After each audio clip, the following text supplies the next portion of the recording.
भागवत वही सुनता है जिन्हें कहते हैं वृंदावन वही। बिहारी जी की महफिल बिहारी जी सजाते हैं और वृंदावन वही आते हैं जिन्हें बिहारी जी बुलाते हैं। जिन्हें बुलाएंगे वो आएंगे, नहीं बुलाएंगे नहीं आएंगे। कुल मिला के भगवत कृपा है। कल हम लोगों ने कथा सुनी कि धुंधकारी जैसा महान पापी भागवत सुनकर के तर गया। भागवत तो प्राणी मात्र को तारती हैं और हर व्यक्ति भागवत सुनकर के सुख की ओर जा रहा है। हजारों लोग ऐसे हैं जो भागवत सुनने के बाद उनका जीवन बदल गया। भागवत ने बदलाव किया है, हृदय को, जीवन को, परिवार को, स्वभाव को, सब कुछ बदल दिया। भागवत जी ने परिवर्तन कर रही हैं। भागवत जी संसार को बदल रही हैं, आपको बदल रही हैं। आइए भागवत जी के पावन प्रसंगों की ओर चलते हैं।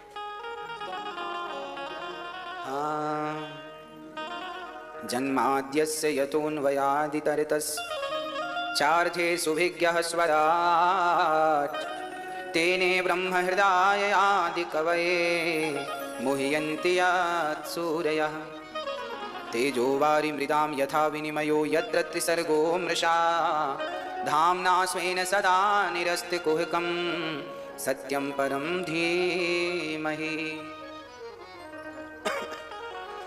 भागवत जी के पहले अध्याय के पहले स्कंद के पहले अध्याय के पहले श्लोक में भगवान का परिचय है।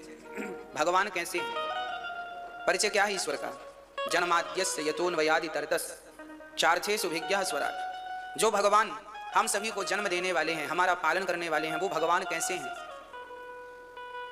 अच्छा, भगवान कैसे हैं, दिखने में कैसे हैं। भगवान दिखने में बहुत सुंदर हैं। आंखें बड़ी सुंदर हैं ठाकुर जी की। आंखें इतनी सुंदर हैं भगवान की कि एक बार कोई देख ले तो नजर हट नहीं सकती। अरे विचार करके देखो कि संसार के लोगों को कई बार हम लोग देखते हैं तो देखते देखते नजर नहीं हटती। गुलाब का पुष्प, कमल का पुष्प इतना सुंदर होता है कि जी करता है देखते रहो। गुलाब का बगीचा इतना सुंदर है, चारों तरफ गुलाब ही गुलाब, देखते रहो, जी करता है बस देखते रहो।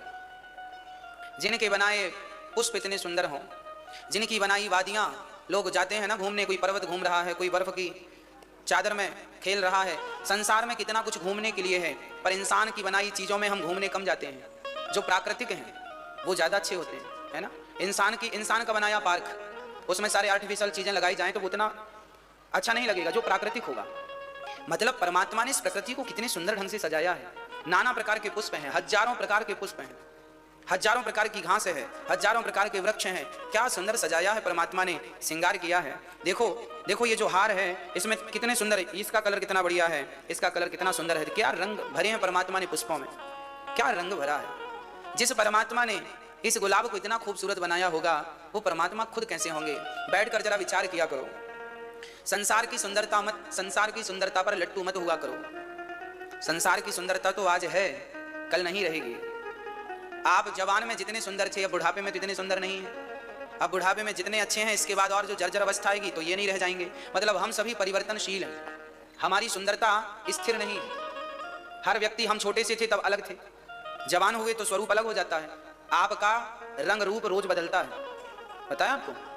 छोटे से बच्चे का रंग रूप अलग होता है, वही जब जवान होता है बिल्कुल बदल जाता है, और बूढ़ा हुआ बदल जाता है, और बुढ़ा हुआ सब बदल। हम दिन क्षण प्रतिक्षण परिवर्तनशील है। पर क्या बताएं, बिहारी जी तो आज के 1 लाख साल पहले भी ऐसे थे और 1 लाख साल बाद भी मेरे श्याम सुंदर ऐसे ही रहेंगे, उनमें कोई बदलाव नहीं है। यदि सुंदरता देखना है तो केवल श्याम सुंदर की सुंदरता देखा करो। आंखें बड़ी सुंदर हैं, बड़ी सुंदर सी पलकें हैं। आप लोग तो अपनी आंखों को सुंदर बनाते हैं। हमारी माताएं तो नकली वो ले आती हैं, आंखों पलकों में लगा लेती हैं। उससे ऐसा लगता है कि ये बड़ी बड़ी हैं तो बिल्कुल भी नहीं, पर नकली लगाए हो तो चलो। भगवान की आंखें ऑलरेडी सुंदर हैं, उनकी आंखों की पलक इतनी सुंदर है कि कोई आंखों की पलक देखे। भगवान की पलकों में जो बाल हैं छोटे छोटे वो बड़े सुंदर हैं, पलकें बड़ी सुंदर हैं, आंखें बड़ी सुंदर हैं, बड़ी बड़ी आंखें हैं।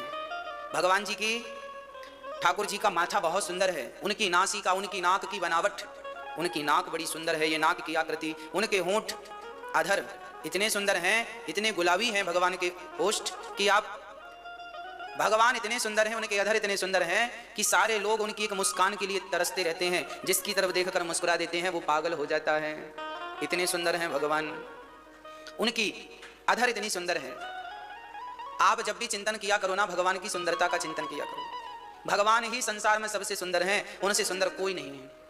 आंखें बहुत सुंदर हैं, उनकी अधर बहुत सुंदर है, उनके गाल बहुत सुंदर हैं, उनकी ग्रीवा ये बहुत सुंदर है, उनका हृदय, उनका कंठ बड़ा सुंदर है, उनका हृदय वक्षस्थल बड़ा सुंदर है, गले पे सुंदर सी मालाएं बड़ी सुशोभित हो रही हैं, भगवान की भुजा बहुत सुंदर है, भगवान के चरण बहुत सुंदर हैं। अरे सामान्य से व्यक्ति का शरीर इतना सुंदर होता है तो भगवान कितने सुंदर होंगे, कितने सुंदर होंगे।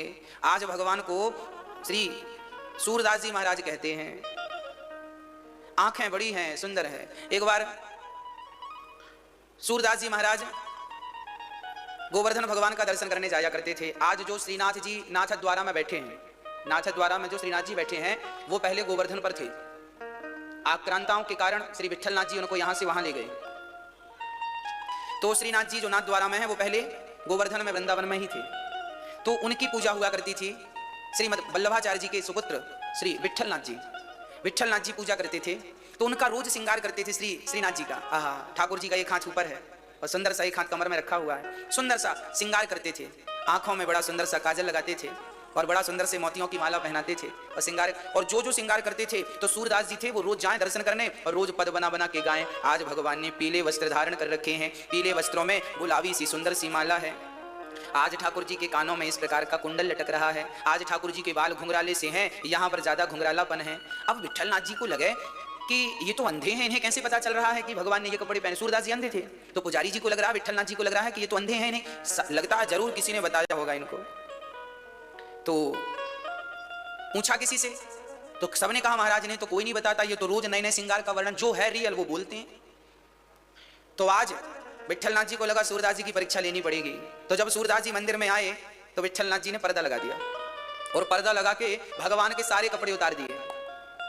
और जब सारे कपड़े उतारे और फिर पर्दा खोले और विठलनाथ जी ने कहा बताओ सूरदास जी आज भगवान ने क्या पहन रखा है। तब सूरदास जी ने पद गा दिया, आज हरि देखे नंगम नंगा, आज हरि देखे नंगम नंगा, आज हरि देखे नंगम नंगा, आज हरि देखे नंगम नंगा। आज तो हमने ठाकुर जी को नंगा देखा, आज तो कुछ नहीं पहना इन्होंने। सूरदास जी ने कहा आज तो हरि नंगम नंगा, ये तो नंगे हैं, आज कुछ नहीं पहना है आपने।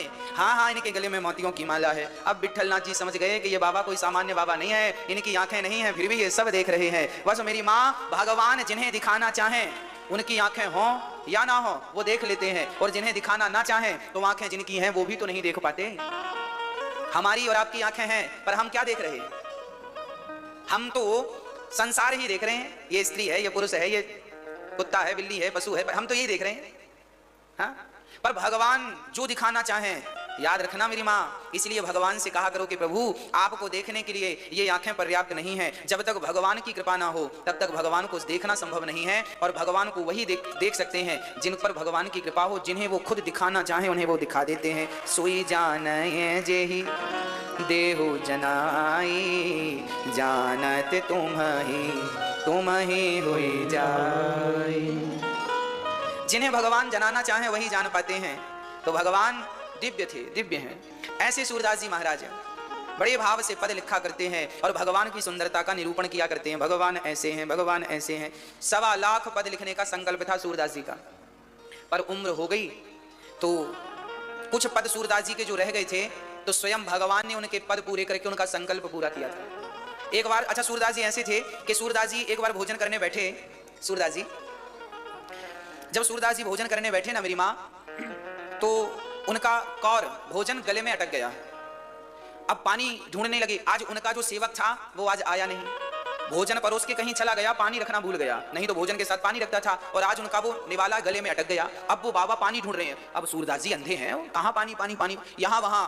जब उन्हें पानी नहीं मिला तो स्वयं श्रीनाथ जी दौड़ करके आए और पुजारी जी मंदिर में जो सोने के गिलास में भगवान के लिए पानी रखा जाता है वो अपना पानी लेकर आए। श्रीनाथ जी महाराज भगवान लेकर आए और सूरदास जी को पानी दिया। सूरदास जी ने पानी पिया। तब तक उनका चेला आया। चेले ने कहा गुरुजी ये सोने की गिलास कहाँ से आई? अरे बेटा मैं तो सोना चांदी नहीं जानता, तूने रखा होगा पानी। ना गुरुजी आज मैं पानी रखना भूल गया था इसलिए वापस आया हूँ पानी देने। सूरदास जी बोले तो गला अटका था तो कौन पानी देने आया? ये गिलास किसकी है? ध्यान से देखा तो मंदिर की गिलास थी। सूरदास जी रोने लगे, हे भगवान आपको मैंने परेशान कर दिया, पानी के लिए भी आप दौड़े दौड़े आए, भक्त के लिए ऐसे भगवान। सूरदास जी को पानी पिलाने भी भगवान आते हैं। अच्छा गिलास यहाँ गई, वहां विठलनाथ जी ने पूजा की तो गिलास नहीं। अब हल्ला हो गया कि भगवान की गिलास चोरी हो गई। तब सूरदास जी तब तक पहुंचे, भैया चोरी नहीं हुई, ये हमारे पास आई। विठलनाथ जी ने कहा आपके पास गिलास? विठलनाथ जी श्रीनाथ जी के पुजारी का नाम है। वल्लभाचार्य जी के सुपुत्र। बोले आपके पास ये गिलास कहां से आई? आज बोले हमें भगवान जी ने बचाया है, नहीं तो हम तो मर जाते, पानी पिला करके बचाया है। अच्छा, तो विट्ठलनाथ जी ने भगवान से कहा प्रभु आप गए थे? तो भगवान श्रीनाथ जी विट्ठलनाथ जी से बात किया करते थे, सूरदास जी से बात करते थे भगवान। आश्चर्य लगता है ना ये सब चीजें सुन के। अरे भगवान भगवान है, भगवान आज भी अपने भक्तों से बात करते हैं। उस क्वालिटी का, उस कोटि का प्रेम तो हो, उस कोटि की भक्ति तो हो। हम लोग संसार में उलझ जाते हैं, माया मोह अच्छा लगने लगता है, ये संसार अच्छा लगता है, तो फिर भगवान और भक्ति सब छूट जाती है, रह जाती है। उस प्रकार का प्रेम हो नहीं पाता भगवान से जिस प्रकार का इन लोगों का था। सूरदास जी महाराज बड़े उच्च कोटि के भक्त थे। दिल्ली के मुसलमान राजा ने सूरदास जी महाराज को बुलाया, आप आओ और हमें पद सुनाओ। सूरदास जी गए, भगवान के पद सुनाए।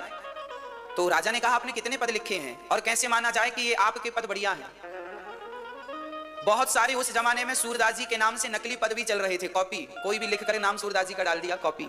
उस समय 2.5 लाख पद इकट्ठे हुए राजा के पास। राजा ने कहा जो सूरदास जी का पद ला कर देगा हम उसे सोने की एक मोहर देंगे।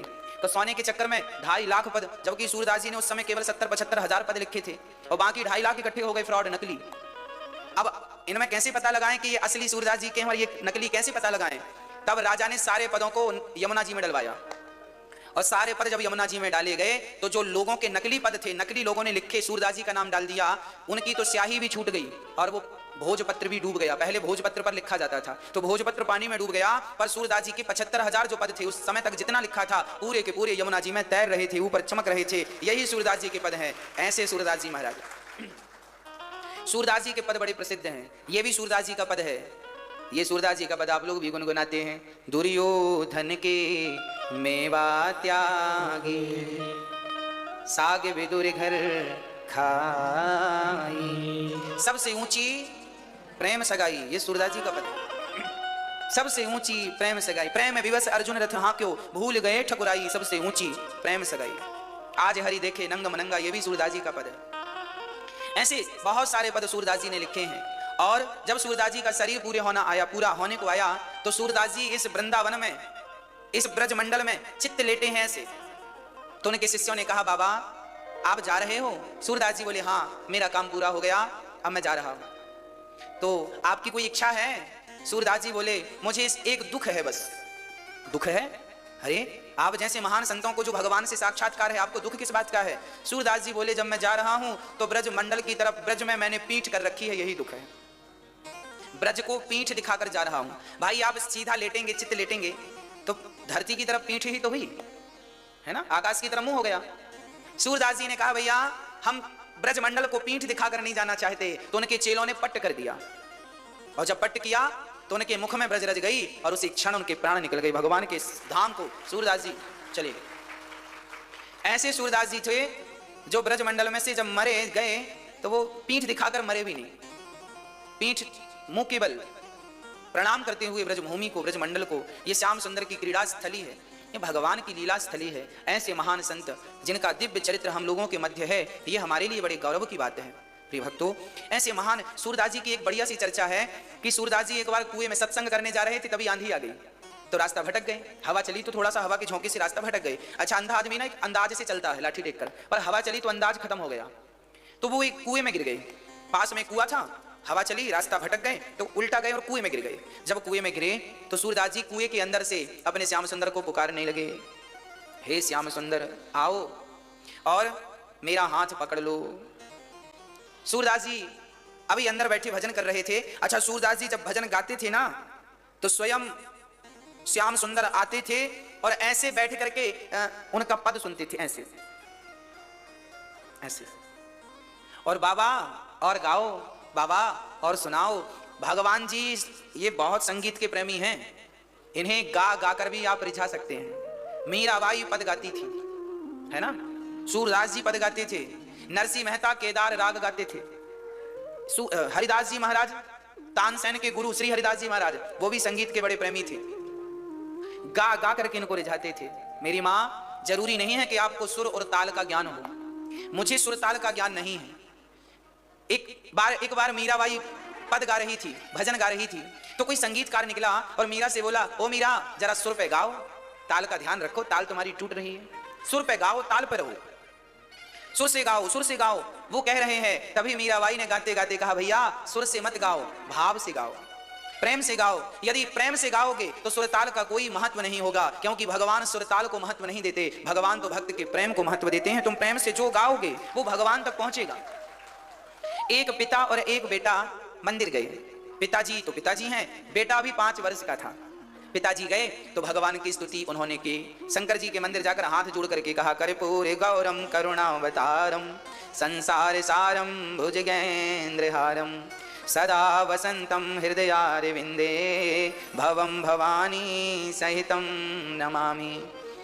त्वमेव माता च पिता त्वमेव, त्वमेव बन्धुश्च सखा त्वमेव, त्वमेव विद्या द्रविणं त्वमेव, त्वमेव सर्वं मम देव देव। पिताजी स्तुति कर रहे हैं, तुम ही माता हो पिता हो। अच्छा, छोटा सा बच्चा, उसको ना कर्पूर गौरम आ रहा था, ना त्वमेव माता च पिता त्वमेव वाला आ रहा था। अब छोटा सा बच्चा 5 साल का था। अब सुनिएगा, पिताजी तो गा रहे हैं कर्पूर गौरम त्वमेव माता च पिता त्वमेव। बच्चे ने देखा पापा कुछ गा रहे हैं तो उसने भी शुरू कर दिया, का खा गा खा का खा गा खा का खा गा खा। पिता को लगा, बेटा क्या कह रहे हो? उस बच्चे ने कहा, पापा आप भगवान की स्तुति कर रहे हैं अपने ढंग से, आपने जो पढ़ा है वो आप सुना रहे हैं, हम जो पढ़े हैं वो हम सुना रहे हैं भगवान की, हम अपने ढंग से स्तुति कर रहे हैं। भगवान नहीं देखते कि तुम अच्छा गा रहे हो कि गंदा गा रहे हो, बुरा गा रहे हो, तुमसे शब्द शैली आ रही है कि नहीं आ रही है, तुम प्रोफेशनल हो या लोकल हो, कोई फर्क नहीं पड़ता। तुम किस भाव से गा रहे हो, तुम्हारा प्रेम कितना है, ये महत्व रखने की चीजें हैं।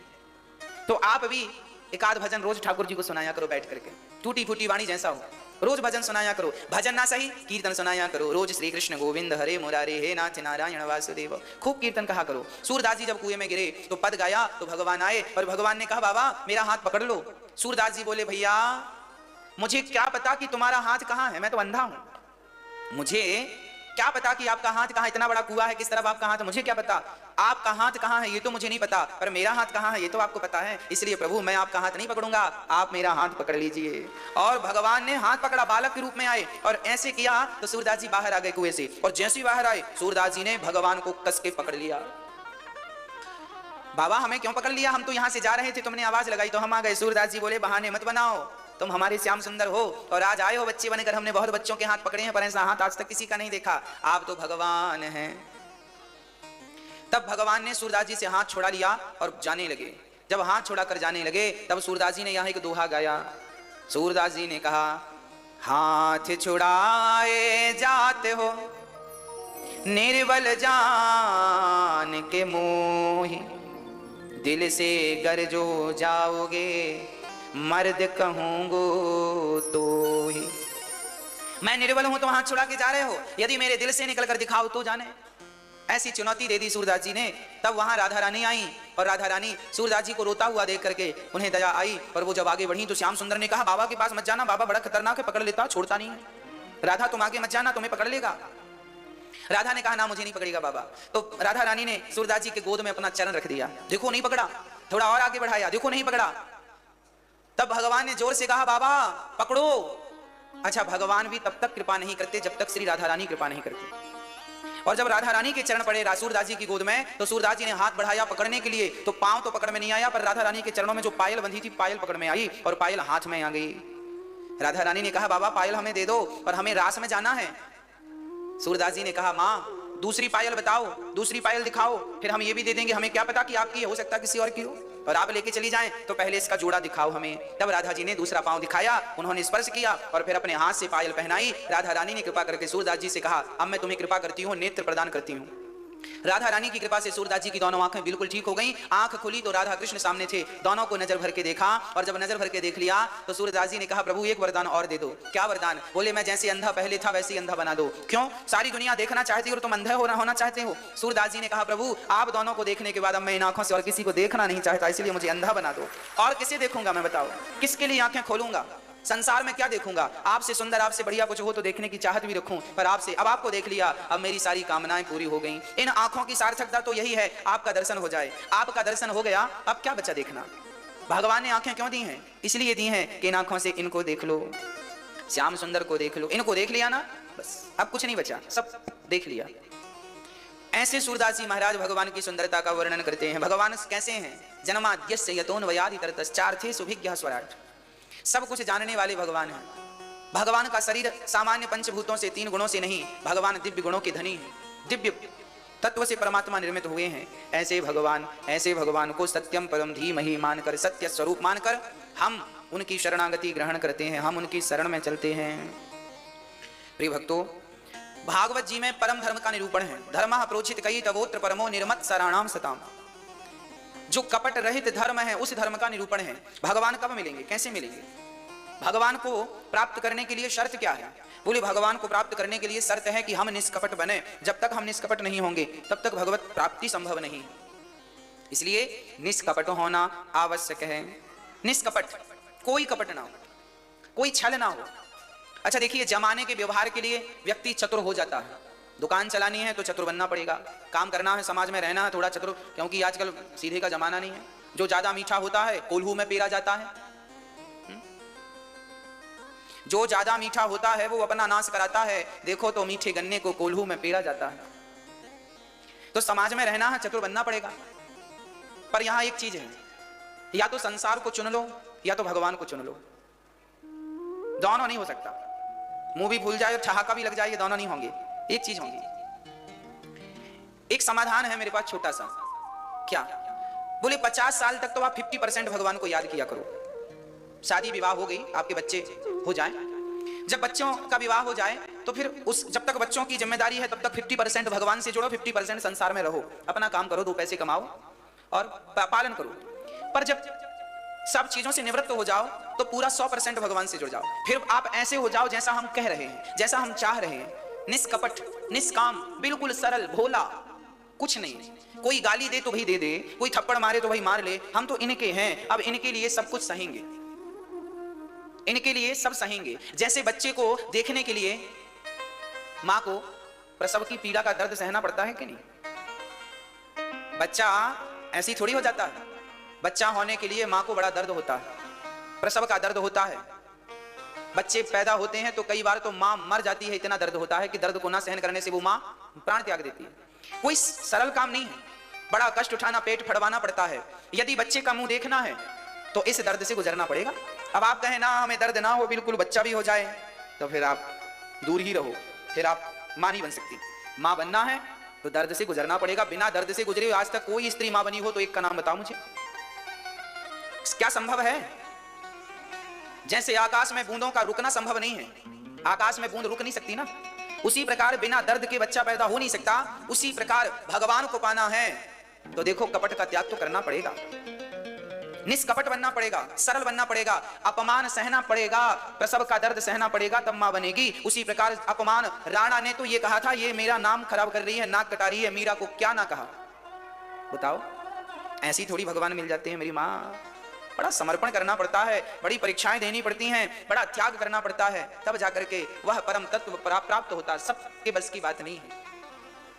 अपमान सहना पड़ता है, समाज का गालियां सहनी पड़ती हैं। जो कहे लोग कहें, कहते रहो, हमें क्या करना। हम जैसे हम श्वास लेना नहीं भूलते, उसी प्रकार बस भगवत चिंतन ना छूटे, भगवत चर्चा ना छूटे, भगवान का स्मरण ना छूटे। लोगों का अपमान लोग करें, करने दो। मीराबाई की सास कहती है इसने तो मेरे कुल का नाश कर दिया। संतों की संग नाचती है, मुंह काला करा के आती है, अपमान किया, क्या क्या ना किया, जहर पिलाया।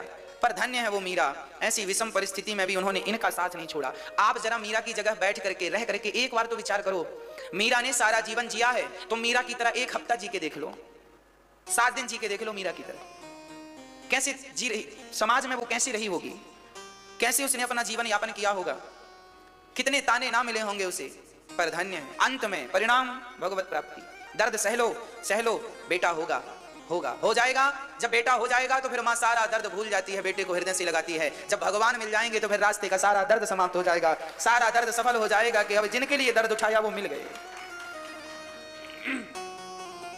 है ना। त्याग कर दीजिएगा, सबका तर्पण कर दीजिएगा, सबका पिंडदान कर दीजिएगा। अब मुझे कोई गाली दे, कोई सम्मान करे, इन दोनों से मुझे कोई मतलब नहीं होना चाहिए। यदि अपमान में उलझोगे तो भी भगवान तक नहीं पहुंचोगे, और सम्मान में उलझोगे तो भी भगवान, दोनों ही बंधन है। सबसे मोह हटा लो, पूर्ण रूप से भगवत चिंतन, केवल भगवान का नाम, काम करते हुए भगवत चिंतन चलता रहे, भगवत चर्चा कभी ना छूटे। भगवान की कथाओं को सुनना ना छोड़िएगा, कितने भी व्यस्त रहिएगा पर कथाएं जरूर सुनिएगा। कथाओं को सुनने से ही हृदय में भगवत प्रेम, भगवत भक्ति बढ़ेगी, यही एक उपाय है। व्यास जी महाराज ने 17 पुराण लिखे। नारद जी ने कहा आप जब तक भागवत नहीं लिखेंगे तब तक शांति नहीं मिलेगी। तब व्यास जी ने भागवत की रचना की और भागवत नारद जी ने अपना पूर्व चरित्र भी सुनाया। मैं दासी पुत्र था पर संतों की कृपा से ब्रह्मा पुत्र बना। भागवत की रचना व्यास जी ने महाभारत से की। महाभारत का एक विशाल ग्रंथ तैयार किया व्यास जी ने, 1 लाख श्लोकों का।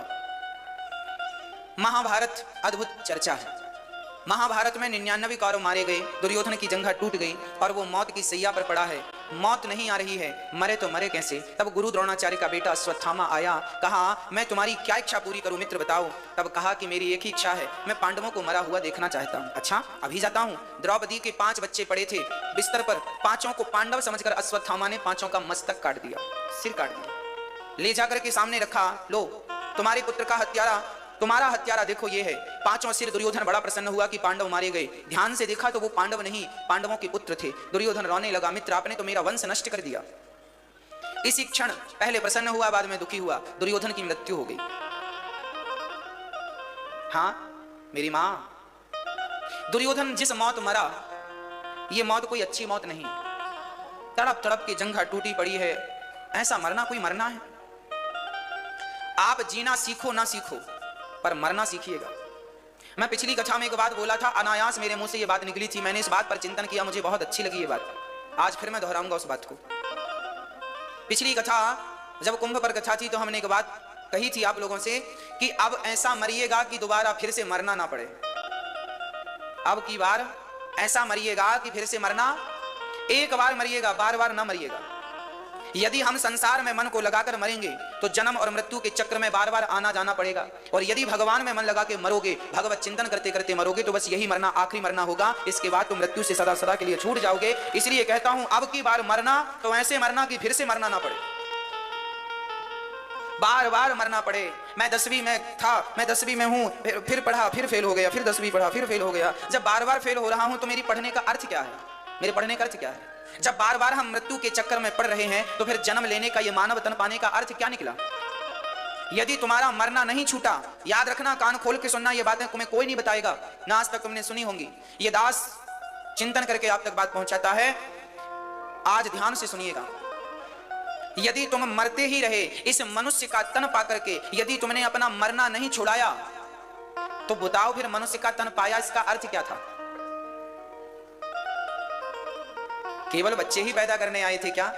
तो बच्चे तो बंदर भालू भी पैदा कर लेते हैं, बकरी के भी बच्चे होते हैं, नाली का कीड़ा भी बच्चा पैदा करता है, हाँ या ना? चिड़िया भी बच्चा पैदा करना जानती है। और तुमने भी केवल बच्चे पैदा किए। तो फिर ये भोग जो है ना सांसारिक, ये हर योनि में हमें बहुत मिलते हैं, सब जगह मिलते हैं। भोगों का सुख सब योनियों में। खाना खाना आप बस नहीं खाते, कुत्ता बिल्ली पशु पक्षी सब खाते हैं, चिड़िया भी खाती है, मछली भी खाती है। पेट देखो सबका ही भर रहा है, आप भी खाए, पशु पक्षी भी खाए। आपने भी बच्चा पैदा किया, पशु पक्षी ने भी बच्चा पैदा किया। आप भी सोते हैं तो पशु पक्षी भी सोते हैं, हाथी घोड़ा भी सोता है, चिड़िया भी, बंदर भी, भालू चिड़िया सब सोते हैं। सब कुछ ऐसा ही करना चाहे तो मुझे ये बताओ फिर मनुष्य का अर्थ क्या है? मनुष्य बने हो, कोई ये बताओ मुझे कि मनुष्य बने हो किसके लिए? बच्चे पैदा करने के लिए मनुष्य बने हो, या खाने के लिए मनुष्य बने हो, या सोने के लिए मनुष्य बने हो? ये 3 काम तो कंपलसरी सब करते हैं, फिर तुम मनुष्य क्यों बने हो? फिर गोस्वामी तुलसीदास जी ने ये लिखा है कि बड़े भाग्य मानुष तन पावा, सुर दुर्लभ सदग्रंथ निगावा। बड़े भाग्य से मिलता है। क्यों लिखा है? क्यों मिलता है बड़े भाग्य से? क्योंकि कुत्ता बिल्ली की योनि से आप अपने मोक्ष का, कल्याण का साधन नहीं कर सकते। कुत्ता बिल्ली की योनि को पाकर आप मरने से बच नहीं सकते, पर मनुष्य की योनि पाकर, मनुष्य का तन पाकर आप सदा सदा के लिए भगवत प्राप्ति करने के बाद जन्म और मृत्यु के चक्र से निकल सकते हैं। इसलिए ये शरीर सारी योनियों से श्रेष्ठ है। दुर्लभो मानुषो देहो देहिनाम क्षण भंगुरा, बड़े भाग्य पाए ही सत्संगा, विनहि प्रयास हो ही भव भंगा। क्या बताएं, आप लोग कहीं घाटे में न चले जाओ। यदि मनुष्य का तन पाकर मौत से ना छूटे, जन्म और मृत्यु के, आद्य शंकराचार्य जी कहते हैं ना, देखो व्यक्ति पड़ा हुआ है, पुनरपि जननम पुनरपि मरणम पुनरपि जननी जठरे शयनम, बाद फिर जन्म फिर मृत्यु फिर जन्म फिर मृत्यु। हम लाखों बार मां के पेट में आ चुके हैं, लाखों बार जन्म और मृत्यु के कुचक्र में पड़े हैं, इनसे कौन छुड़ाएगा? आदि शंकराचार्य जी कहते हैं भज गोविंदम, भज भज गोविंदम, भज गोविंदम, गोविंदम भज मूढ़ मते। आदि शंकराचार्य जी हमें क्या कहते हैं? मूढ़ मते। मूढ़ मते किसे कहते हैं? ऐ मूढ़, ऐ मूढ़ मती, तुझे समझ में नहीं आ रहा है? तेरा जन्म किस लिए हुआ है? अरे मूर्ख, अरे माया में उलझा हुआ प्राणी, उसे मूढ़ कहते हैं, मूढ़ मते।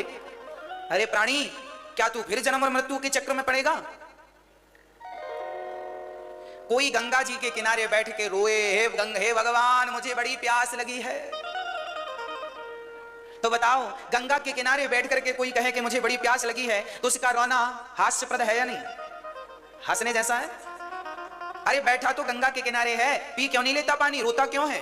बस मेरी माँ, आप लोग जो रोती हो ना, रोती हो हम बड़े दुखी हैं, हम बड़े कष्ट में हैं, भगवान हमें मोक्ष मुक्ति दे दो। अरे तुम गंगा के किनारे बैठे हो, ये मानव का तन मिल गया, मतलब तुम्हें मोक्ष, तो 99% तुम्हारा मोक्ष हो गया है। मनुष्य का तन पाना मतलब 99% हो जाना। अब 1% तुम भगवत प्राप्ति करके अपना मोक्ष कर सकते हैं। ये मनुष्य का तन आखिरी स्टेप है, इससे ऊपर केवल भगवान है। और इस तन को पाया, मैं छत की 9 सीढ़ियां चढ़ गया। अरे भाई सीधी बात समझो ना, क्रिकेट में 99 रन बने हैं, 1 रन और बन जाएगा तो क्या हो जाएगा?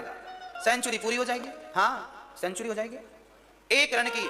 अब 1, अच्छा 99 में क्रिकेटर आउट हो गया तो सेंचुरी हुई, वो अफसोस बना रहेगा, ओहो एक और बना लिया होता, कैसे भी करके एक और, एक के बिना वो 99 व्यर्थ हो गए कि नहीं? हाँ या ना? भाई 99 रन बने हैं ठीक है, पर नाम लिस्ट में जो 100 में चढ़ता है उसमें थोड़ी चढ़ेगा। 1 रन से रह गए। मेरी माँ, 1 रन के बिना, 1 के बिना 99 बेकार है। बस मेरी माँ, तुमने 99 पार कर लिया है, बस 1 ये जो तन पाया है ना, इस तन से अब इसे पालो। 1 रन और बचा है, एको ब्रह्म द्वितीयो नास्ति, उस एक परमात्मा को पालोगे तो पूरे 100 हो जाओगे, मोक्ष हो जाएगा, जन्म और मृत्यु से बच जाओगे, सारा झंझट खत्म हो जाएगा। इस तन को पाना सफल हो जाएगा। और वो 1 नहीं बना, अरे 99 रन तब सफल होंगे जब 1 और बन जाएगा। 1 के बिना 99 बेकार हैं। बस उस 1 के बिना हमारी सारी उपलब्धियां, हमने बहुत पद प्रतिष्ठा पाई, बड़ा सुख पाया, पर क्या पाया पगले? तूने उन्हें तो पाया नहीं जिसके लिए तूने मानव का तन लिया। तो सब तो पाया, पर वो तो पाया ही नहीं जिसके लिए आया है। हाँ?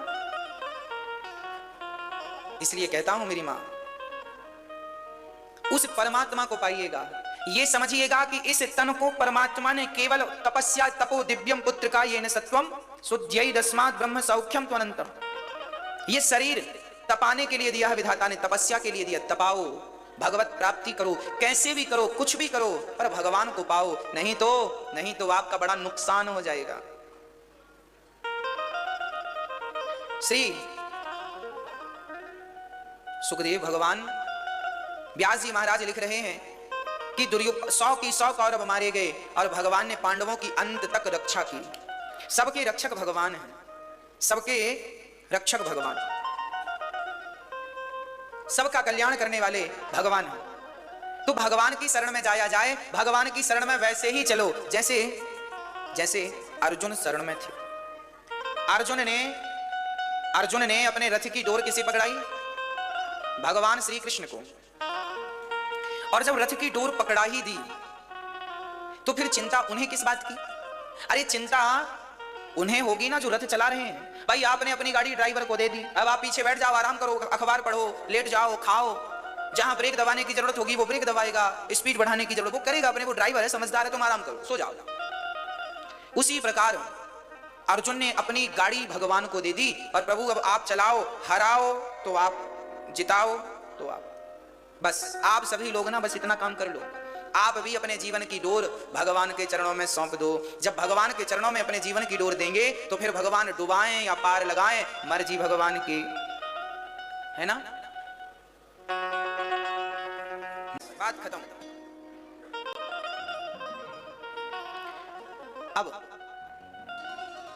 व्यास जी ने भगवान के 24 अवतारों का भी सुंदर सा वर्णन किया है। नारायण नारद हरि कपिल देव श्री राम, हंस हयग्रीव मोहिनी दत्तात्रेय सुखधाम। नरसिंह वामन व्यास जी ऋषभ देव कौमार, यज्ञ पुरुष धनवंतरी बुद्धि कल के अवतार। प्रथु राजा बारह पुनि कृष्ण चंद्र भगवान, परशुराम मत्स्य कमठ पद्म पुराण प्रमाण। श्री व्यास जी महाराज लिख रहे हैं कि अर्जुन बिल्कुल निश्चिंत हो गए कि भगवान मेरे साथ हैं। जब 5 बच्चे द्रौपदी के मरे तो अश्वत्थामा को पकड़ने के लिए अर्जुन गए और अश्वत्थामा को पकड़ कर लाए। अश्वत्थामा ने ब्रह्मास्त्र चला दिया। अर्जुन कृष्ण की शरण में आकर रोते हुए आपने कहा, कृष्णा कृष्ण कृष्ण महाबाहो भक्तानां भयंकरा, त्वमेको दह्यमानानामपवर्गोऽसि संसृते। चरणों में गिर पड़े और कहा, हे नाथ देखिए आपने महाभारत से बचाया है, ब्रह्मास्त्र आ रहा है, बचाओ। भगवान ने तुरंत अर्जुन से कहा तुम भी ब्रह्मास्त्र चलाओ। अर्जुन ने चलाया, दोनों टकराए और दोनों की टकराने से नुकसान हो तब तक भगवान ने शांत किया और अर्जुन ने अश्वत्थामा के केस पकड़ के द्रौपदी के सामने खड़ा कर दिया। द्रौपदी आपके पुत्र का हत्यारा आपके सामने है, अब जो सजा देना चाहो इसे दे दो, इसे सजा दे दो, जो सजा देना है। सजा क्या? द्रौपदी ने कहा इसे छोड़ दो। क्या इसे मार देने से हमारे मरे हुए बच्चे जीवित होंगे? नहीं। क्या इसे मार देने से हमारा दुख दूर होगा? नहीं। तो फिर मारने से फायदा क्या? द्रौपदी किसी भी हाल में अपना स्वभाव नहीं छोड़ती। 5 बच्चे मरे पड़े हैं पर द्रौपदी कहती है कि इस पर दया करना मेरा स्वभाव है और मैं ये स्वभाव नहीं छोड़ सकती किसी भी हाल में। जब दुष्ट अपनी दुष्टता नहीं छोड़ता तो क्या सज्जन अपनी सज्जनता का त्याग कर देगा? और यदि त्याग कर दिया सज्जन ने सज्जनता, तो फिर तुम सज्जन किस बात के? इसलिए मेरी मां, अपने स्वभाव का त्याग ना करो, स्वभाव में स्थित रहा करो। स्वभाव अच्छा हो, बढ़िया। हाँ मेरी मां, हम सभी इस द्रौपदी के भाव को याद करें। गोस्वामी जी ने लिखा, दया धर्म का मूल है, पाप मूल अभिमान, तुलसी दया न छोड़िए जब तक घट में प्राण। जब तक जिंदा हो तब तक दया करो। आप मर जाएंगे फिर कोई दया की अपेक्षा नहीं रखेगा कि भाई थोड़ी सी दया करो। हमें अपना स्वभाव नहीं छोड़ना, कभी भी नहीं छोड़ना। भगवान ने देखो सबका स्वभाव बनाया है। चंदन का स्वभाव कैसा है? शीतल है। चंदन से हमेशा खुशबू निकलती है। कुल्हाड़ी चंदन के पेड़ को काटती है तो चंदन का पेड़ कट तो जाता है पर कुल्हाड़ी को अपनी खुशबू दे देता है।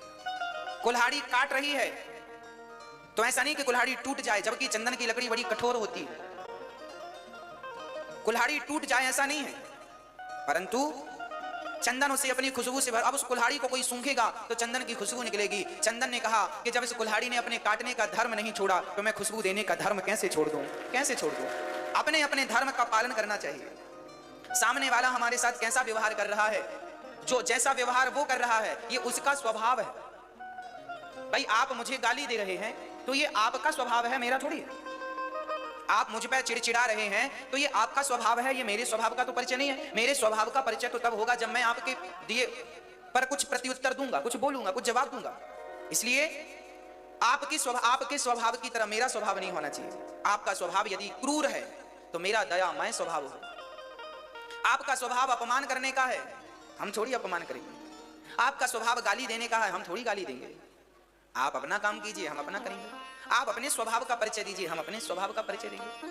मेरी माँ, किसी भी हाल में स्वभाव नहीं छोड़ना। द्रौपदी यही कहती है, मेरे 5 बच्चे भले मर गए पर इस हत्यारे को मैं मारना नहीं चाहूंगी, क्योंकि इसे मारने से मेरा दुख कम नहीं होगा, बल्कि इसकी माँ भी कल मेरी तरह रोएगी कि बेटा मर गया। धन्य है ये माँ। जब आपके जीवन में दुख होता है ना मेरी माँ, तो आप अपने दुख के सामने सब कुछ भूल जाती हो। आपका कोई नुकसान कर दे, कुछ बिगाड़ दे, आप सब भूल जाती हो। अपने संस्कार, अपना ज्ञान, अपना विवेक, सत्संग सब भूल के अपनी पे उतर आती हो या उतर आते हो। जो आप रियल हो ना वो तब दिखता है जब ऐसी विषम परिस्थितियां आती हैं। अभी आप वृंदावन आए हैं, कथा सुन रहे हैं, आप बहुत अच्छे लग रहे हैं, आपका स्वभाव अच्छा लग रहा है, पर जब आप अपने नगर शहर अपने काम के लिए जाते हैं और कोई ने धक्का मार दिया थोड़ा सा, फिर देखो आपका रियल वाला स्वभाव, वहां आपका परिचय वहां होता है। आपका परिचय यहाँ थोड़ी होगा। यहाँ तो आप अच्छे ही रहोगे, वहां आपका परिचय होता है। उस स्थिति में भी अपने स्वभाव को अनुकूल रखना, अपने आप पे कंट्रोल करना, यही तो आपका परिचय है। और याद रखना, स्वभाव केवल घंटे 2 घंटे के लिए नहीं कि आप जब तक वृंदावन आए तब तक के लिए स्वभाव बढ़िया है, घर जाएंगे तो फिर वैसे ही हो जाएगा ना। परिवर्तन सदा के लिए, एक साथ सदा के लिए बदलाव चाहिए।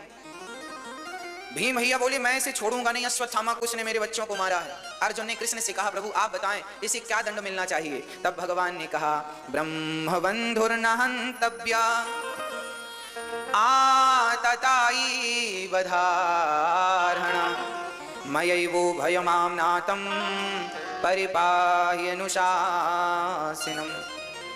ब्राह्मण को कभी मारना नहीं और आताताई को कभी छोड़ना नहीं। ये जात से ब्राह्मण है, कर्मों से आताताई है, इसलिए इसे मार भी दो और छोड़ भी दो। ब्राह्मण को कभी मारना नहीं चाहिए, बताया आपको, कभी उसे मारो मत। और हम ब्राह्मणों का भर नहीं, सबके बारे में कहेंगे क्यों किसी को मारो, क्यों किसी को आप दंड दो। दंड देने वाले भगवान हैं। हम मारेंगे तो कितना मारेंगे, भगवान मारेगा तरीके से मारेगा। इसलिए जब तुमसे ना सुलझे तुम्हारे उलझे हुए धंधे तो भगवान के इंसाफ पे छोड़ दे ऐ बंदे, वही तेरी मुश्किल आसान करेगा। जो तू ना कर सका वो भगवान करेगा। भगवान करेंगे, जब उनकी मार पड़ती है सारा हिसाब किताब हो जाता है। इसलिए आप बात बात का जवाब ना दिया करो, कुछ भगवान पे छोड़ दो, शांत रहो। किस किस का जवाब देंगे आप, किस किस के मुंह लगेंगे आप। 10 लोग आपके साथ बुरा व्यवहार करते हैं, आप किन से झगड़ा करेंगे। भगवान का भजन करो, छोड़ दो, देखना भगवान हिसाब लेंगे। भगवान पर विश्वास रखिए। बस आप अपना हिसाब किताब खुद ही कर लेते हैं, भगवान को कुछ आप लोग करने देते नहीं। इसलिए भगवान मंदिरों में खड़े होकर बांसुरी बजा रहे हैं, सब काम आप ही कर रहे हैं, हम तो बांसुरी बजाएंगे। अब आप अपना कुछ काम उन्हें देते ही नहीं है तो वो अपना बांसुरी बजाने में मस्त है। अब कुछ काम दो तो भगवान काम भी करें। आप एक उदाहरण से आपको समझाता हूं। एक घाट था, घाट तालाब में एक घाट, वहां एक बंदा कपड़े धुल रहा था और कपड़े वो लकड़ी की उससे पीट रहा था। एक महात्मा जी आए और उन्होंने सूर्य भगवान को सवेरे सवेरे तालाब में स्नान करके जल चढ़ाना शुरू किया, सूर्याय नमः सूर्याय नमः। और वो व्यक्ति कपड़े धुलता जाए, कपड़ों का गंदा पानी उसकी अंजलि में आ रहा था। ऐसे हाथ किया ना तो हाथ में आए। सूर्य भगवान ने भगवान नारायण ने कहा कि ये तो बड़ा भगत आदमी है, रोज मेरा सुमिरन कर रहा है और ये कपड़ा धुलने वाला 2 मिनट रुक नहीं सकता, गंदे पानी उसकी अंजलि में जा रहा है। सुदर्शन से कहा जाओ धोबी का सिर काट के आओ, धोबी का सिर काट के आओ। सुदर्शन जी चले। तब तक क्या हुआ कि साधु जी की, पंडित जी की पूजा पूरी हो गई। अब पंडित जी ने धोबी को देखा, क्यों रे 2 मिनट रुक नहीं सकता था, मैं जल चढ़ा रहा था, तू पानी छीटे जा रहा है, मारेंगे अभी, डुबा देंगे तुझे पानी में। और बड़ा डांट रहे पंडित जी। तब तक सुदर्शन आए। सुदर्शन ने देखा, धोबी बोला हाँ हाँ आओ हमारे पास, डुबाओ हमें, हम तुम्हें डुबाएंगे, रोज आ जाते हो सवेरे से ढोंग पाखंड करने के लिए। अब धोबी पंडित जी को गालियां दे रहा, पंडित जी धोबी को डांट रहे हैं और सुदर्शन आके खड़ा हो गया। सुदर्शन वापस चला गया। भगवान ने पूछा धोबी का सिर काट दिया? सुदर्शन ने कहा वहां 2 धोबी थे, आपने किस धोबी का सिर काटना बताया ही नहीं। भगवान बोले अब उनका हिसाब किताब पूरा हो गया, तुम आ जाओ। भगवान बोले अब तुम कुछ मत करो। जब इन्होंने अपना खुद हिसाब पूरा कर लिया तो भगवान को करने की जरूरत नहीं पड़ी, नहीं तो भगवान ने तो सपोर्ट में भेजा ही था, जाओ वो गलत कर रहा है, उसको दंड मिलना चाहिए। भगवान का न्याय ना होता है मेरी माँ, थोड़ा सा देर लगती है। आप थोड़ा सा सब्र रखा करो। आपको क्या लगता है अरे ये तो गलत करते जा रहे हैं और ये बड़े आदमी होते जा रहे हैं, हम अच्छा कर रहे हैं, हम नीचे। ये गलत कर रहे हैं और ये बड़े आदमी हो रहे हैं, ये बुरा कर रहे हैं फिर भी ये सफल हैं। आप ऐसा ना सोचो। बात ऐसी है, आज इनके पास जो धन है, आपने समाज में देखा होगा, आज जो व्यक्ति बहुत गलत करता है, मर्डर कराते हैं, चोरी करते हैं, गले कटवाते हैं, आज वो लोग बहुत पैसे वाले हैं, सब प्रकार से संपन्न हैं। और सामान्य व्यक्ति जो राम राम जपता है वो बेचारा रोटी भी नसीब नहीं है। तो आपको भी ये प्रश्न खड़ा होता, भगवान तुम किसकी साइड हो, किसकी तरफ हो, अच्छे लोगों की तरफ हो या ऐसे बुरे लोगों की तरफ? तो ध्यान से सुनना, आज जो व्यक्ति गलत कर रहा है, चोरी करता है, भ्रष्टाचार करता है, गलत करता है, वो ज्यादा संपन्न है। संपन्न का अर्थ यह है मेरी माँ कि उन्होंने, उस व्यक्ति ने पिछले जन्म में कोई पुण्य किया है, तो पुण्य का फल उसे, जो आज उसे धन मिल रहा है, ये पिछले जन्म का किया हुआ उसे इस जन्म में मिलना ही है, वो अच्छा करे या बुरा करे। अब जो ये अब कर रहा है, थोड़ा सा सब्र रखना, आप ही गवाह बनोगे। यदि गलत कर रहा है तो देखना बहुत जल्दी इसके गलत कामों से उसके पुण्य नष्ट हो जाएंगे। और ये जो आज करोड़पति है, इसे रोड में आने में देर नहीं लगेगी, थोड़ा सा सब्र रखो, भगवान सबको देते हैं, अच्छे का अच्छा और बुरे का बुरा, थोड़ा सा सब्र रखिए। हमने पुण्य किए हैं ना बहुत सारे, तो पुण्य के बल पर हमने पिछले जन्म में पुण्य किए हैं और अब पाप कर रहे हैं, तो भाई पुण्य का फल तो मिलेगा, इसका जो पाप कर रहे हैं ये मिलेगा बाद में, हो सकता है अगले जन्म में मिलेगा जरूर। अब इसका अर्थ ये नहीं है कि वो गलत कर रहे हैं तो तुम भी गलत शुरू कर दो। आप अपने सही मार्ग पर चलो। सत्य के मार्ग पर चलने वाला व्यक्ति परेशान हो सकता है, पराजित नहीं हो सकता। विधाता सदा उन्हीं के साथ हैं जो सच्चाई और अच्छाई के साथ हैं। महाभारत के युद्ध में कौरवों की सेना सबसे बड़ी थी, पांडवों की सेना छोटी थी, पर भगवान ने साथ पांडवों का ही दिया, छोटी सेना का, कौरवों का नहीं दिया। जबकि कौरवों के साथ पितामह भीष्म थे, गुरु द्रोणाचार्य थे, पर भगवान ने पांडवों का साथ दिया। क्यों? क्योंकि कौरव अधर्म से जुड़े थे और पांडव धर्म से जुड़े थे। भगवान सदा उनका साथ देते हैं, उनका पक्ष लेते हैं जो धर्म के साथ खड़े होते हैं। किसी भी हाल में आप धर्म का साथ ना छोड़िएगा। यदि आपने धर्म नहीं छोड़ा तो भगवान आपको कभी नहीं छोड़ेंगे। और आप धर्म छोड़ दिए, और ये रही बात इन लोगों की जो पाप वाप करते हैं और उल्टे सीधे काम करते हैं, करने दो उनको। आगे चलकर देखना, अरे बाप का किया हुआ पाप बेटे को मिलता है। गलत करोगे तो चलो तुम्हें ना सही, तुम्हारी पीढ़ी में असर दिख जाएगा। क्या समाज में ऐसा हो नहीं रहा है? क्या होता नहीं है? बाप गलत करता था तो बेटा को सजा मिल गई, आपके किए का फल मिलेगा। भगवान के घर देर हो सकती है, अंधेर नहीं होती। इसलिए यदि मैंने आपके गाल में एक थप्पड़ मारा था 10 साल पहले, तो मुझे उस एक थप्पड़ का भी हिसाब देना पड़ेगा। पूरा स्टेटमेंट परमात्मा के सामने है, सब आएगा। मैंने आपके संग आज के 10 साल पहले एक बात झूठ कह दिया, आपको मैंने झूठ कह दिया था, उसका भी हिसाब मुझे देना पड़ेगा। मैंने आपके संग कपट किया, मैंने आपके साथ छल किया, मैंने आपको अंधा कह के खूब हंसी उड़ाई, अंधा अंधा अंधा, ये भी नोट हो गया। पर अच्छा, उड़ा लो हंसी, तुम्हारी भी उड़ेगी। तुमने कुछ भी गलत किया है, तुम और हम तो सब देखो आज के 10 साल पहले हमने क्या सोचा था, क्या किया था, सब भूल गए हैं। पर विधाता को सब याद है, सब उनकी लिस्ट में सब चढ़ा हुआ। स्टेटमेंट मतलब स्टेटमेंट। 1 रुपए का भी लेन देन हुआ था 10 साल पहले तो स्टेटमेंट में वो भी आएगा, कहां गया था, किस तारीख को गया था, हाँ या ना। बस इंसान का बनाया बैंक 1-1 रुपए का हिसाब किताब लेता और देता है, तो परमात्मा ने तुम्हें बनाया तो वो हिसाब नहीं रखेगा क्या? सरकार हमारा लेखा जोखा रखती है, परमात्मा ने भी लेखा जोखा रखा। आपको क्या लगता है ये फिंगर तुम्हारा हमारा मैच नहीं करता? हाँ, परमात्मा ने पासवर्ड दे रखा है, जब जाओगे तो ये फिर वहां भी चिपकाएंगे, तब तुम्हारी पूरी फाइल निकल के आएगी। देख बेटा ये तूने किया, ये तेरा स्टेटमेंट, तूने ये किया है, ये किया है, भोग अब अच्छा का अच्छा बुरा जा। इसलिए भाई लोग क्या कर रहे हैं, पाप कर रहे हैं, पुण्य कर रहे हैं, आपको ध्यान नहीं देना चाहिए। आपको अपने से मतलब रखना चाहिए। आपका पड़ोसी करोड़पति है, दिन रात पाप करता है, करने तो तुम भी करोगे क्या? पापी है पड़ोसी, रहने दो उसे।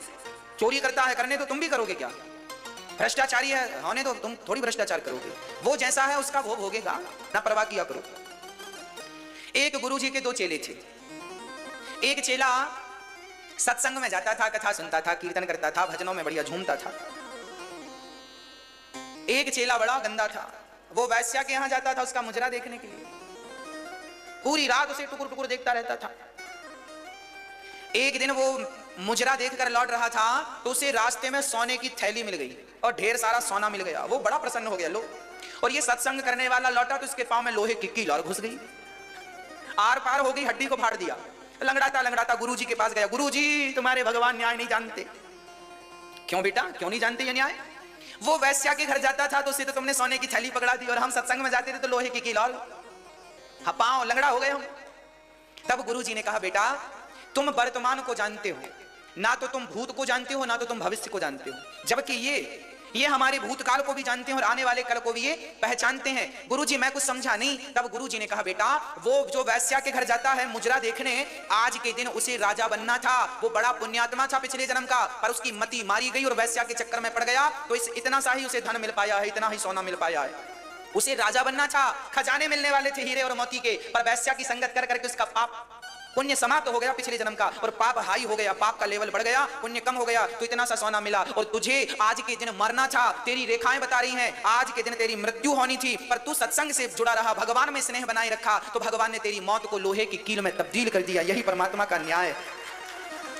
हम जो देखते हैं वो नहीं होता, जो होता है वो हमें दिखता नहीं। हमें तो लगता है कि लोग वैश्या के घर जा रहा था, उसे सोना मिल गया, तो सामान्य दृष्टि तो यही कहेगी यार फिर तो हम भी चले, हमें भी मिलेगा। अरे भैया वो पुण्यात्मा था पिछले जन्म का, उसे राजा बनना था, पर उसने वैश्या की संगत कर करके पुण्य नष्ट कर लिया, तो इतना सो मिला। और तुम्हारी मृत्यु को परमात्मा ने आज लोहे की कील चुभा करके समाप्त, वो मौत तुम्हें छू करके निकल गई। भगवान ने तुम्हें तुम्हारी मृत्यु टाल दी, तुम्हारा जीवन बढ़ा दिया, क्योंकि भजन करते हो बेटा। इसके प्रभाव से बस मेरी माँ आपके जीवन में जो मिल रहा है ये समझिएगा कि आप सत्य के मार्ग पर चलेंगे तो भगवान सदा आपके सहायक रहेंगे। अच्छे रास्ते पर चलने वाला व्यक्ति, अच्छे काम करने वाला व्यक्ति, उसके साथ कभी कभी बुरा हो ही नहीं सकता। और यदि हो रहा है तो तुम्हारे पिछले जन्म के पापों की तुम्हें सजा मिल रही है, ये समझो। अब जो कर रहे हो इसका तुम्हें मिलेगा। भाई हमने पिछले जन्म में पाप किए हैं, कई बार हमारे काम होते ही नहीं, बिगड़ जाते हैं। कई बार हमने भाग्य को आजमाया, बनते बनते बिगड़ गए काम, फायदा होते होते नुकसान। ना तो नौकरी मिल रही है, ना तो बिजनेस सफल हो रहा है, ना तो कोई पैसे की दो पैसे की इनकम हो रही है, बस परेशान है। सारा हाथ पांव चला के देखा, तंग हो गए महाराज जी। अब भगवान की भक्ति भी करते हैं, नाम भी जपते हैं, भगवत जो एकादशी भी करते हैं, सब करते हैं, फिर भी सफलता नहीं मिल रही। क्यों? आपके पिछले जन्म का पाप। आप आज जो भजन कर रहे हैं, इस भजन से पिछले जन्म का जो तुम्हारा पाप है पहले वो नष्ट होगा। वो नष्ट होगा तो फिर दिन बदलने में देर नहीं लगेगी। पहले भोग लो अपना। जीवन में जब आपके दुख आवे तो समझ लेना कि तुम्हारे पापों की सजा मिल रही है, तुम्हारे पाप कट रहे हैं। आपके जीवन में जब दुख आए तो समझ लेना कि आपके पाप कट रहे हैं। जरा सावधानी से नहीं कट जाने दो रे बाबा, ज्यादा टेंशन मत लो, ज्यादा लोड मत लो, आहिस्ता आहिस्ता कटने दो। आपके जीवन में तकलीफ है, दुख है, दर्द है, समझ लेना कि तुम्हारे पाप कट रहे हैं, कटने दो। और ये जिस दिन सारे तुम भगवान का दामन ना छोड़ना इनका साथ, जब ये सारे पाप तुम्हारे कट जाएंगे ना तो दिन बदलने में देर नहीं लगाएंगे, ये तुरंत दिन पलट देंगे। मैंने कई लोगों को देखा है, कल तक रोटी नहीं थी, आज उनके जीवन में सारी खुशियां हैं। दिन बदलते देर नहीं। थोड़ा धैर्य रखिएगा, थोड़ा इन पर विश्वास बनाए। सुदामा गरीब थे। सुदामा के मित्र कहा करते थे, यार तुम बड़े गरीब हो और देखो तुम्हारे घर में तक रोटी तक खाने को नहीं हो, तुम भजन बहुत करते हो, कृष्ण कृष्ण दिन भर जपते हो। सुदामा जी कहते हैं कि मेरे पिछले जन्म के पापों की सजा मिल रही है, मिल जाने दो। अच्छा है, आपको बताऊं, हमारे गुरुजी के पिताजी पूरी जिंदगी जी लिए हैं, 102 वर्ष की उम्र में पूरे भये हैं। उन्होंने पूरी जिंदगी जी है, डॉक्टरों की एक गोली नहीं खाई। एक गोली 2007 में उनका शरीर पूरा हुआ। जब वो बीमार पड़ते थे तो लोग कहते थे दवाई क्यों नहीं खा रहे हो, तो वो बोलते थे कि मेरे पापों की जो सजा है वो बीमारी बन के आई है, मैं भोग लेने से अच्छा समझता हूं, भोग लूंगा तो सदा के लिए टूट जाएगी, दवाई खा के दबाऊंगा तो किसी जन्म में फिर वो बीमारी होगी, भोगना पड़ेगा। इसलिए वो दवाई कुछ नहीं खाते थे, भगवान का चिंतन करते थे दिन रात। भागवत जी पर एक टीका लिख के गए हैं, माधव सेवा। ऐसे हमारे गुरुदेव ये विश्वास रखते थे इन पर कि जो हमें सजा, हमारी तबीयत बिगड़ गई, हमें बुखार चढ़ी है, तो हमारी बुखार जो है ये भी कोई ना कोई हमसे पाप हो गया तो उसका परिणाम मिल गया। तबीयत खराब है, हमारे शरीर की हर बीमारी, ये बीमारी कुछ और नहीं होता मेरी माँ, ये बीमारी तुम्हारे पापों का दंड होता। बीमारी पापों का दंड है, यही पापों का दंड है। भोग लो ना, क्यों परेशान हो रहे हो, भोगना पड़ेगा। चलो हम उन गुरुजी जैसी बुद्धि नहीं रखते, चलो दवाई गोली खा लो, परंतु ये याद रखना, दोष किसी पे ना लगाना, ये तुम्हारे पापों का दंड तुम्हें मिल रहा है और ये मिलकर ही रहेगा, कोई टाल नहीं सकता। इसलिए ये कर्म भूमि है मेरी मां कि ये का भोगना ही पड़ता। इसलिए पाप से बचिएगा, गलत से बचिएगा। पितामह भीष्म जैसों को कर्मों का फल भोगना पड़ा। पितामह भीष्म ने पिछले जन्म में किस सांप को कांटों के ढेर पे डाल दिया था, तो इस जन्म में उन्हें बाणों की सैया पर लेटना, उसे भी कांटे चुभ गए थे सांप को और तड़प तड़प के मरा था। पिछले जन्म में पाप किया था, तो इस जन्म में खुद को बाणों की सैया पर लेटना पड़ा। पितामह को बाणों की सैया क्यों मिली? क्योंकि उन्होंने सांप को कांटों की सैया पे सुलाया था, सर्प को फेंक दिया था, तड़प तड़प के मर गया था। सर्प कांटे चुभ गए थे, सांप का शरीर बड़ा कोमल था, कांटे चुभ गए, और आज पितामह के शरीर पे वही बाण चुभे हैं कांटों की तरह, जैसे तुमने चुभाई। कौन बचा है भाई? पितामह भीष्म जैसे दिग्गजों को कर्मों की सजा भोगनी पड़ी, तो आपको और हमें नहीं भोगनी पड़ेगी। इसलिए मेरी माँ, जो तुम्हारे जीवन में दुख है वो तुम्हारे पापों का दंड है, भोग लो। जब ये सारे समाप्त हो जाएंगे पाप, अपने आप जब सुख आएगा तो पुण्य जागृत होंगे, सुखी हो जाएंगे। आप बहुत सुखी हैं आज, इसका मतलब यह है कि आपके पुण्य समाप्त हो रहे हैं। आप सुखी हो ना, तो इसका अर्थ क्या हुआ? आपके पुण्य समाप्त हो रहे हैं, पुण्य से सुख मिलता है। इसलिए पुण्य कंटिन्यू करते रहो, पुण्य करते रहो, क्योंकि जब तक पुण्य हिसाब किताब। भाई मेरे एटीएम, मेरे बैंक में 50,000 रुपए पड़े हैं और मैंने एटीएम लगा करके पैसे निकाले 50,000, 30,000 मैंने, 40,000 मैंने निकाल लिए, 45,000 निकाल लिए, अब 5,000 बचे थे और फिर मैंने एटीएम डाला और 20,000 टाइप कर दिया, तो अंदर से पर्ची निकल कर आती है, कृपया अपने दिमाग का इलाज कराएं। 5,000 पड़े हैं और तुम 20,000 टाइप कर रहे हो, पागल हो? एटीएम को पागल समझ रखा, मशीन को। 5,000 हैं तो 5 ही निकलेंगे, 10 नहीं निकलेंगे।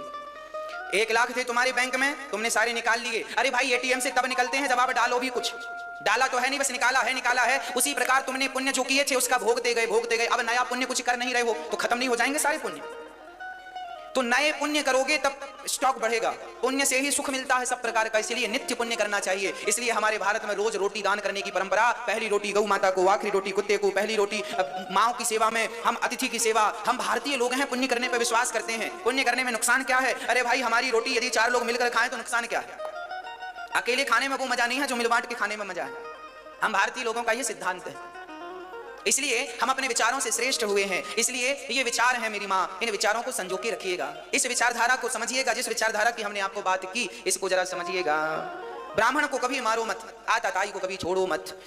तो सिर पे मणि थी, नगर से धक्का मार करके अश्वत्थामा को नगर से निकाल दिया। अब अश्वत्थामा ने ब्रह्मास्त्र चला दिया उत्तरा का गर्भ नष्ट करने के लिए। उत्तरा दौड़ी दौड़ी भगवान की शरण में आती हैं। पाहि पाहि महायोगिन देव देव जगतपते, नान्यम त्वद्भयं पश्ये यत्र मृत्यु परस्परम। उत्तरा चरणों में आई, प्रभु मेरा दुख दूर कर दीजिए। क्या हुआ? मुझे अभी मेरे पुत्र ने जन्म नहीं लिया और अश्वत्थामा ने पुत्र को मारने के लिए ब्रह्मास्त्र चला दिया। प्रभु मेरी रक्षा कीजिए। अच्छा ठीक है। अब बड़े भाव से भगवान ने सुदर्शनास्त्र को भेजा, अपने आप को गर्भ में जाकर के भगवान ने ब्रह्मास्त्र को शांत किया और उत्तरा के गर्भ की रक्षा की। भगवान वैसे तो कभी गर्भ में जाते नहीं हैं, पर भक्त को जरूरत पड़ जाए, सच्चा भक्त यदि गर्भ में पुकारे तो भगवान भक्त को दर्शन देने गर्भ में भी चले जाते हैं। उत्तरा के उसी गर्भ का नाम परीक्षित हुआ, वही राजा परीक्षित बनेंगे, उसी बच्चे का नाम परीक्षित है। फिर भगवान द्वारिका जाने लगे, तब कुंती बुआ ने स्तुति की। कृष्णाय वासुदेवाय देवकी नंदनाय च नंद गोप कुमाराय गोविंदाय नमो नमः। कृष्णाय वासुदेवाय देवकी नंदनाय, हे कृष्ण आप देवकी पुत्र हो, आप भगवान हो, पतित पावन हो। कन्हैया बोले, बुआ जी आज मुझे भगवान भगवान क्यों कह रही हो? कुंती बुआ बोली, आज मुझे भगवान कहने दो, तुम भगवान ही हो, पुत्र बनकर आए हो, सबको मोहित तुमने कर रखा है। आज मैं कहूंगी, आप सुनेंगे, मेरी एक बात सुन लो। हाँ हाँ बुआ बोलो, क्या चाहती हो? कुंती बुआ बोली, श्याम सुंदर आज मैं आपके चरणों में प्रणाम करती हुई आपसे कुछ मांगना चाहती हूँ। हाँ हाँ बुआ मांगो, क्या चाहती हो? जो मांगोगी सो दे देंगे। आज कुंती ने कुछ ऐसा मांगा कि भगवान ने हाथ खड़े कर दिए, नहीं दे सके। अच्छा ऐसा क्या है भगवान के पास जो भगवान नहीं दे सकते? बोलो क्या है? मैया जी, ओ मेरी माँ सुन लो मेरी माँ। अच्छा बताओ भगवान क्या नहीं दे सकते? दुख नहीं दे सकते। भगवान से कुंती बुआ ने यही मांगा, विपदा संतु नः शश्वत तत्र तत्र जगद गुरो भवतो दर्शनम यत् स्यात् अपुनर्भव दर्शनम। हमें विपत्ति दे दीजिए। अच्छा क्या करेंगे बुआ विपत्ति का?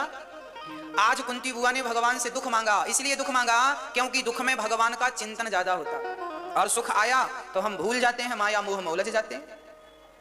इसलिए दुख में सुमिरन सब करें, सुख में करें न कोई, जो सुख में सुमिरन करें सो दुख काहे को हो। हम दुख में ज्यादा स्मरण करते हैं, हे नाथ। ऐसी अब कुंती बुआ से भगवान ने कहा, बुआ आपने जब से होश संभाला है दुख ही दुख पाया। लाक्षागृह में बंद करके कौरवों ने आग लगा दी, क्या ये दुख कम था? कुंती ने तुरंत कहा, श्याम सुंदर बंद तो की थी लाक्षागृह में, आग तो लगाई थी, पर बचाने आप भी तो आए थे। वो दुख ना होता तो आपका दर्शन कैसे होता? भरी सभा में तुम्हारी बहू की लाज लूटनी चाहिए, वस्त्र उतारने चाहे, क्या ये दुख कम था माँ? तब कुंती बुआ ने कहा, श्याम सुंदर यदि बहू पर विपत्ति आई तो बचाने भी आप ही आए। हे नाथ मैं तो यही चाहती हूँ कि मेरे जीवन में ऐसे दुख आते रहें ताकि उन दुखों के कारण आपका बार बार दर्शन होता रहे। आप आते रहेंगे, हमें सुख नहीं चाहिए। ऐसे सुख पर पत्थर पड़े जो कृष्ण हृदय से जाए, बलिहारी वा दुख के जो पल पल नाम जपाए। हमें कोई सुख की लालसा नहीं है, हमें केवल ऐसा दुख दीजिए। कुंती बुआ कितनी चतुर है। कुंती बुआ कहती हैं, हमें ऐसा दुख दो जिसमें आपका दर्शन हो। इस कार्य से क्या हुआ? दुख भी तब सफल है जब वो भगवान से जोड़ दे। इसलिए आप जब दुखी रहा करो तो भगवान का चिंतन, और सुखी रहा करो तो भगवान का चिंतन डबल। दुख में एक माला तो सुख में 2 माला। आपकी जितनी इनकम हो, जितना आप धनवान बने, उतनी जिम्मेदारी आप भगवान का चिंतन उतना करें, समय निकाल के अधिक से अधिक चिंतन करना चाहिए। आप गरीब आदमी हैं तो एक माला जपो भगवान की, थोड़ा सा बड़े आदमी हैं तो 2 माला जपो, और बड़े आदमी हैं 5,000 रुपये महीना कमाते हो तो 1 माला जपना, और ज्यादा कमाना है तो 2 कर लेना, और धनवान बनना है तो माला ही जपना। भगवान का नाम जपने से सब कुछ मिलता है। आप 20,000 रुपये महीना कमा रहे हैं तो कम से कम साहब आपको 4 माला तो जपनी पड़ेंगी रोज, और आप 50,000 कमा रहे हैं तो 11 माला रोज की जपो, और 1 लाख कमा रहे हैं तो 21 माला तो रोज जपनी चाहिए। जितना तुम्हें धनवान बनाए परमात्मा उतना धन्यवाद। हे नाथ, आपका शुक्रिया, आपका धन्यवाद, आपने, मैं इस योग्य नहीं था, आपने मुझे सब कुछ दिया। ज्यादा से ज्यादा जब आप बड़े होते हैं तो जिम्मेदारी ज्यादा होती है, ज्यादा से ज्यादा धन्यवाद दीजिए। औरों को भगवान ने इतना धन नहीं दिया, तुम्हें दिया है, मतलब तुमसे कोई अपेक्षा है, तुम उसे धन से धर्म करो, तुम उसे धन को धर्म से जोड़ो, तब तो उसे धन की सार्थकता है। धन क्यों दिया है परमात्मा ने? आपने अपने गांव में किसी को सरपंच बनाया, अपनी सोसाइटी में आपने किसी को पार्षद बना दिया। क्यों बनाया? इसलिए बनाया ना कि हमारे सरपंच साहब बढ़िया गांव का विकास करेंगे, सोसाइटी का, कॉलोनी का विकास पार्षद साहब करेंगे। पर पार्षद जी, सरपंच साहब ने वोट भी ले लिया और विकास भी नहीं किया। अब अगली बार आप वोट देंगे ऐसे आदमी को जो काम बिल्कुल नहीं करता, आपकी सुनता बिल्कुल नहीं है, आप बिल्कुल वोट नहीं देंगे। हाँ, उसी प्रकार भगवान ने तुम्हें धन दिया था कि जाओ तुम दीन दुखियों की सेवा करना, पर तुम धन पापा की तिजोरियों में रखते गए। भगवान बोले अच्छा, दीमक लग जाएगी पगले। सदुपयोग करने के लिए दिया था कि बैंक का बैलेंस बनाने के लिए दिया? सदुपयोग करो, थोड़ा सा पैसा बचा के रखना चाहिए। आपकी जरूरत से ज्यादा पैसा है तो दोनों हाथ उलीछियो, यही सयानो काम। नाव में पानी बढ़ जाए तो पानी उलीछना पड़ता है, नहीं तो वह पानी नाव को डुबा देता है। धन ज्यादा घर में आ जाए तो दोनों हाथों को भर भर के दान करो, नहीं वह धन डुबा देगा, वह धन हमें डुबा देगा। पानी बाढ़े नाव में, घर में बाढ़े दाम, दोनों हाथ उलीछियो, यही सयानो काम। इसलिए कहते हैं धन बढ़े तो धर्म को बढ़ाइएगा। धन बढ़े तो, भाई आप गरीब आदमी हैं, 5,000 रुपये महीना कमाते हैं, तब तो आप 10 रुपए ही दान किया करो, 100 रुपए दान किया करो, बस, ज्यादा नहीं। आप 10,000 रुपए महीना कमा रहे हैं तो भाई 500 रुपए, 1,000 रुपए, 500 रुपए दान करो, जरूरतमंदों की सेवा में लगाओ। आप 20,000 रुपए महीना कमा रहे हैं तो भाई आपको किसी एक माँ को तो गोद लेना ही पड़ेगा, थोड़ा थोड़ा बचा के किसी एक माँ को जीवन भर भोजन की व्यवस्था कीजिए। और 50,000 कमा रहे हैं तो आप तो 2 माँ को ले सकते हैं बचा बचा के। और आप लाख रुपए कमा रहे हैं तो बड़े से बड़े माँ के लिए कमरा बनवा के माँ की सेवा में समर्पित कर सकते हैं। आप जितना धनवान, विधाता ने जिस योग बनाया है, जिस योग, काबिलियत क्या है आपकी, आप अपने आप को देखिए। अच्छा, इसी संदर्भ में आज मैं एक बात कहूंगा, आप सभी को एक खुशखबरी देना है। आज हमें एक अच्छी खबर है आपके लिए। हमने अभी बोला था आपको कुछ दिन पहले कि 1 अप्रैल से क्या होने वाला है, क्या होने वाला है? आंखों का ऑपरेशन, वो भी फ्री में, निःशुल्क। अब वो 1 अप्रैल की जगह हमें लग रहा है कि 1 अप्रैल बहुत दूर है, तो हम 11 मार्च अर्थात महाशिवरात्रि के दिन से ही आंखों के ऑपरेशन की व्यवस्था शुरू कर रहे हैं। सारे लोगों का, जिनको भी आंखों की तकलीफ है, मोतियाबिंद है, कोई बीमारी है आंखों की, तो आंखों से संबंधित सारी बीमारियां 11 मार्च महाशिवरात्रि के दिन से सबका निःशुल्क गौरी गोपाल चिकित्सालय में इलाज होगा। सबकी मोतियाबिंद का ऑपरेशन, सबको लेंस, सबको चश्मा, जिनको आवश्यकता है उनको सब कुछ निःशुल्क आपकी सेवा होगी यहाँ पर, निःशुल्क, वो भी 11 मार्च से। हमने कहा था ना कि आप लोग जो दान करते हैं वो आपके लिए होता है। संपूर्ण भारत के लोग, आज हम गए और देखा हमने, बहुत सारे लोग कह रहे थे हमारी आंखों में प्रॉब्लम है, बहुत सारी आंखों में प्रॉब्लम है। आज